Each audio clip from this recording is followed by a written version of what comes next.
اسی وجہ سے مسلم لیگ کے اندر ایک تشویش کی لہر ہے کہ 2023 کے انتخابات تک اگر یہ ٹکراؤ جب جاری رہتا ہے اور یہ تضاد جاری رہتا ہے، نیریٹو کے درمیان یہ تقسیم جاری رہتی ہے اور بڑی طاقتوں کے جو مراکز ہیں ان کے ساتھ ہمارے تعلقات درست نہیں ہوتے، تو پھر ہم 2023 کے الیکشن میں کیسے جائیں گے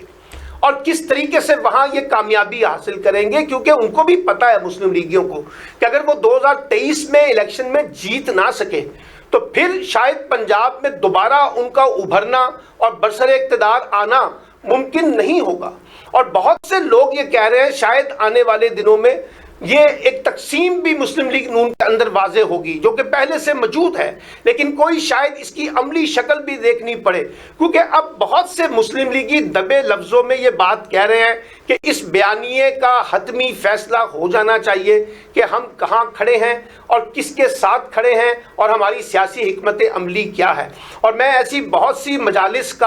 کے بارے میں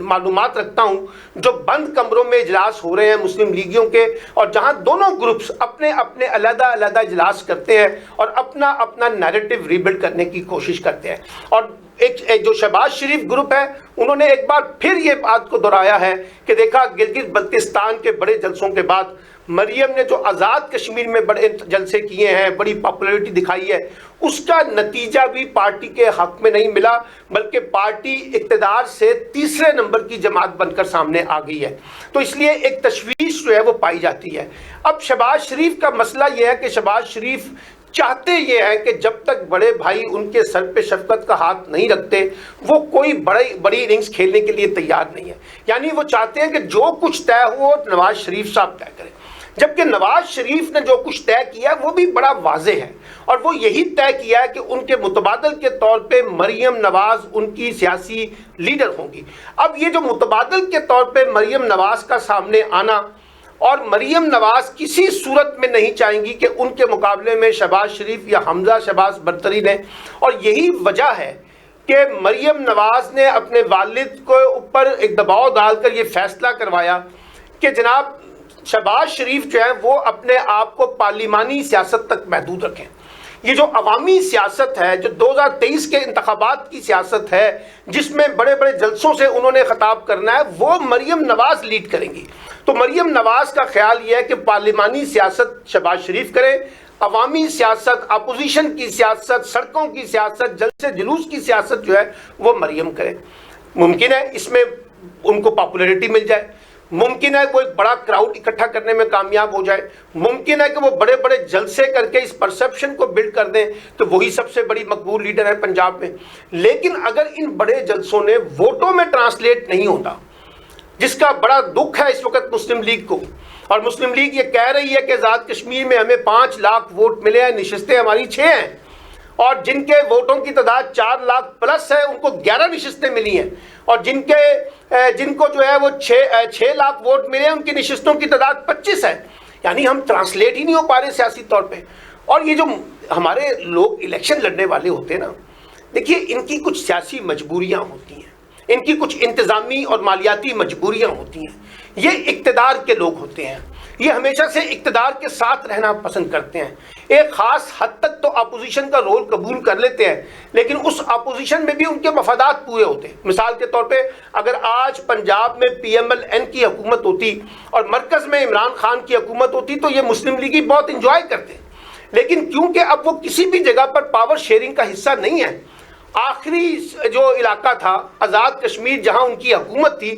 وہ بھی ختم ہو گئی، اب وہاں تحریک انصاف نے حکومت بنا لی ہے۔ تو اس لیے میں یہ سمجھتا ہوں کہ مسلم لیگ نون کے اندر اب یہ بحث بہت شدت کے ساتھ آگے بڑھ رہی ہے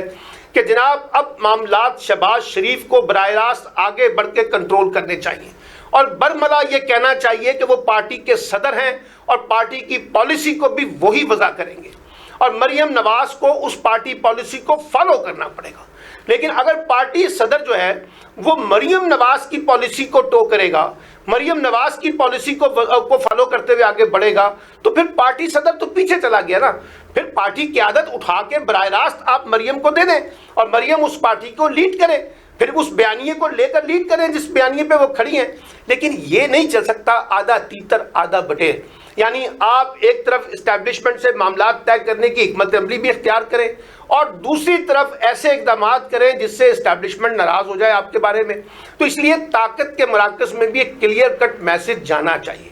اور جس قسم کی صورتحال بن رہی ہے، یعنی بار بار مسلم لیگ نون نے اس نیریٹو کو بلڈ کیا کہ عمران خان اور اسٹیبلشمنٹ کے درمیان فاصلے بڑھتے جا رہے ہیں، وہ لگتا یہ ہے کہ فاصلے بڑھنے کی بجائے فاصلے اور زیادہ قریب ہوتے جا رہے ہیں، لیکن فاصلے پیچھے چلے گئے، قربت جو ہے وہ قریب آتی جا رہی ہے. اور یہی ایک بڑی فرسٹریشن پائی جاتی ہے مسلم لیگ نون کے اندر. اور میں نے آپ کو بتایا ہے، اگر آپ صرف مریم کے ارد گرد 4-5 لوگوں کا دائرہ بنا لیں تو آپ کو پتہ چلے گا کہ کون لوگ ہیں جو مریم کے ساتھ کھڑے ہیں. اور آپ ذرا شہباز شریف کا دائرہ بنائیں تو آپ کو پتہ چلے گا کون کون لوگ شہباز شریف کے ساتھ کھڑے ہیں اور کون کون ایسے لوگ بھی ہیں جو دونوں طرف اننگز کھیلنے کی کوشش کر رہے ہیں. یعنی ادھر بھی کھیلتے ہیں اور ان کو یقین دلاتے ہیں کہ شہباز شریف صاحب ہم آپ کے ساتھ ہیں، اور ادھر بھی کھیلتے ہیں اور مریم کو یقین دلاتے ہیں ہم آپ کے ساتھ ہیں. یعنی وہ ایک گو مگو کی کیفیت میں ہے. اچھا، اسی کا ریفلیکشن پھر مسلم لیگی ووٹر کو بھی پڑ رہا ہے. مسلم لیگی ووٹر بھی بڑا پریشان ہے. اب پنجاب مسلم لیگ کا گڑھ تھا، لیکن ان مہاجر سیٹیں جو آزاد کشمیر کی تھی، خیال تھا کہ اس میں سے 5 سیٹیں تو پنجاب سے